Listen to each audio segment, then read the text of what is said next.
And again I am talking to the students of second year mechanical SE, mechanical division B. Today I will be taking up module 6, law of gearing, a very important topic in this particular module. Some initial portions of this particular module I have taken in the classroom also, and I will be taking some other important topics on this particular module. Law of gearing is very much important, and that is why I have selected this module to be taken up. We start with it, and first let me explain this figure to you. This is one lobe of gear, this is another lobe of gear, or you can physical lobe is there. This is, you can call it as a pinion because it has got small teeth and number of teeth is less. This is the actual wheel in which number of teeth is more, and I am representing it with the bada T or capital T. Now, what we are trying to find out is three important parts, 1, 2 and 3. First is the ratio of distances of point P. Second, definition of the pitch point P. And third is law of gearing or condition of correct gearing. These are the three aims which we will try to prove it. Let me explain this figure to you. First, you draw this vertical line. Once you have drawn this vertical line, then you draw this particular lobe over here by marking point O1, which is the center point. Once you have marked this one, then you mark the point K, which is I have represented here. This point is K, and this is the point of contact between this gear and this gear, this lobe and this lobe. And that is a very important point because from there only we will be calculating all the angular velocities. Point P is the pitch point, and this is the pitch circle representation for the gear. This is the pitch circle representation for the pinion, right? So this is the point P. You can see this is N dash and that is N dash, and this is the common normal, and this is T and T. This is the common tangent. This is one perpendicular point M. This is another perpendicular point M. This is the point P. This is angle alpha and this is angle beta. This is angle alpha. This is angle beta. This is angle alpha over here, and I have not marked the angle beta. This is the angle beta. Right? Okay.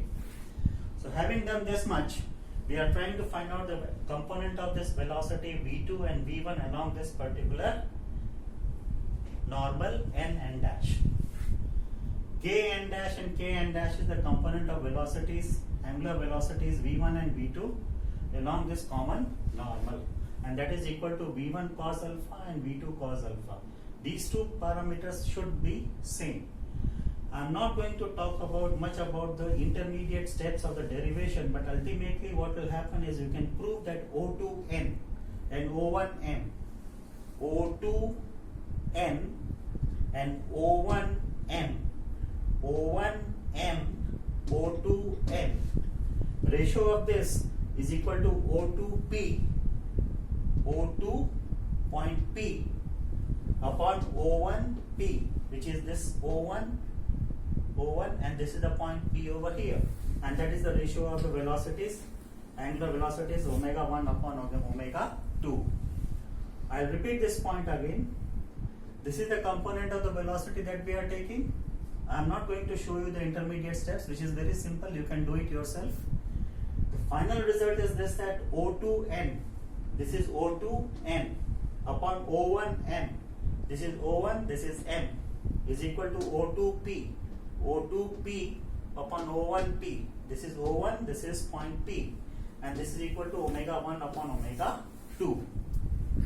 Omega 1 is the angular velocity of the gear 1 and omega 2 is the angular velocity of gear 2.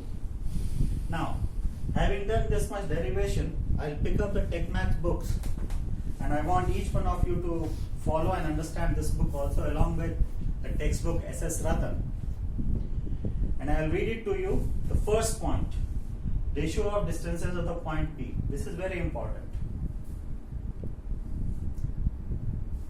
From this particular equation, it can be said that the angular velocity ratio is inversely proportional to the ratio of the distances of the point P from the gear centers O1 and O2. This is the first derivation that you get out of this law of gearing, right? I'll repeat it again.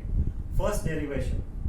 From this particular equation, from this particular derivation, we can say that angular velocity ratio is inversely proportional to the ratio of the distances of the point P from the gear centers O1 and O2, right?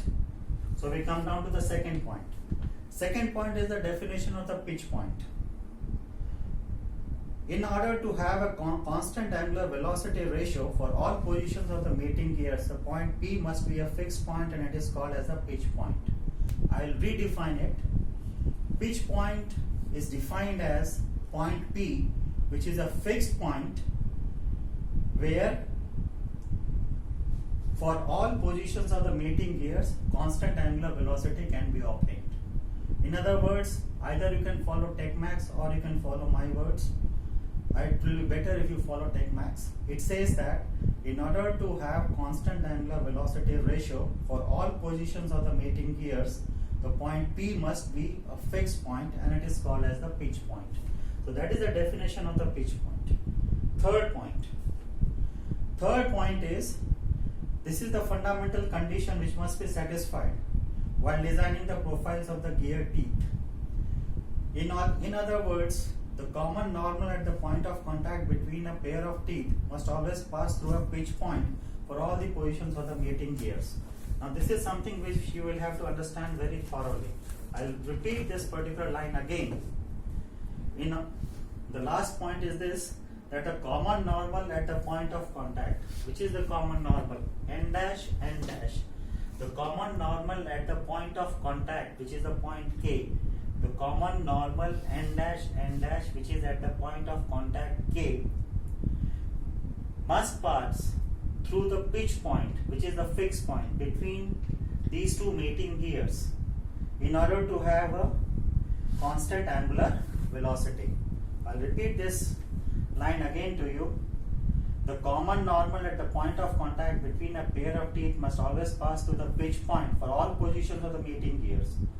What does that mean? For all positions of the mating gear, pitch point P is a fixed point, and whatever position of the gear is taking place, the pitch point is always a fixed point, and the common normal n dash, passing through the point K, which is the point of contact, must also pass through the point P.